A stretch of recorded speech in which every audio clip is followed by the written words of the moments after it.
ఈ రోజే డౌన్లోడ్ చేయండి. మీ ఫేవరెట్ షోస్ చూడండి. డాడీ, మీకేం కాలేదు కదా?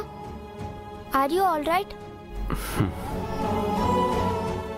నేను ఇక్కడికి ఎలా వచ్చాను? ఎవరు తీసుకొచ్చారు?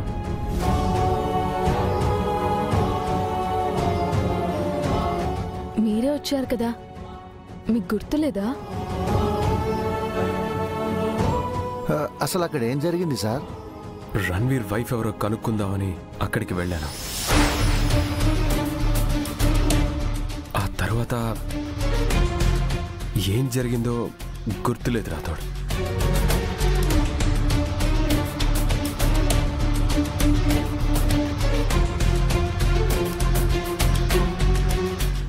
థాంక్ గాడ్, చెంబా చెప్పింది నిజమే. అమరేంద్రకి ఏం గుర్తులేదు, నేను సేఫ్. అంటే మీరు రణ్వీర్ వైఫ్ ఎవరో తెలుసుకోలేకపోయారా అండి? నేను కిడ్నాప్ అయ్యానని తెలిసి రణ్వీర్కి అతని వైఫ్ కాల్ చేసింది.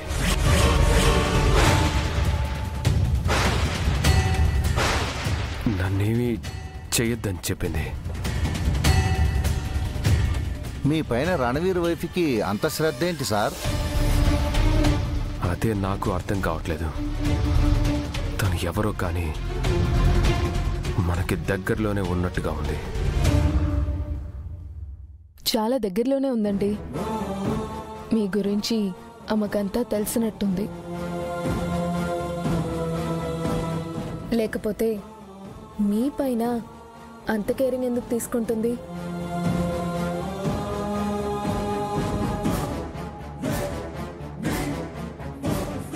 మీరు స్పృహ తప్పిపోయినట్టు నటించారు కదా సార్, మరి మీకేం గుర్తు లేకపోవటం ఏంటి? అదే కన్ఫ్యూజన్గా ఉంది. నేను స్పృహలో లేననుకొని రణ్వీర్ నాపై అటాక్ చేయబోయాడు. అంతలోనే నా ఒంట్లోకి ఏదో ప్రవేశించినట్టు అనిపించింది.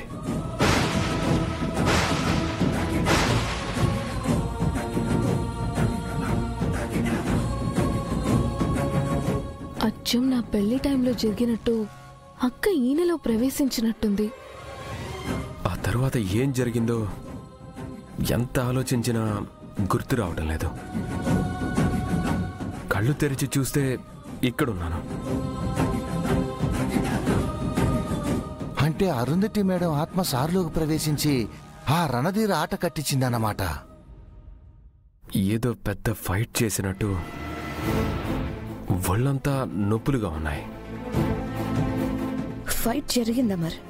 కాకపోతే ఫైట్ చేసింది నువ్వు కాదు, నీ భార్య ఆరు. అదే నన్ను సేవ్ చేసింది. రెస్ట్ తీసుకోండి, బాడీ పెయిన్స్ తగ్గిపోతాయి. వెంటనే అక్కతో మాట్లాడాలి. పిల్లలు పదండి. రా నాన్న.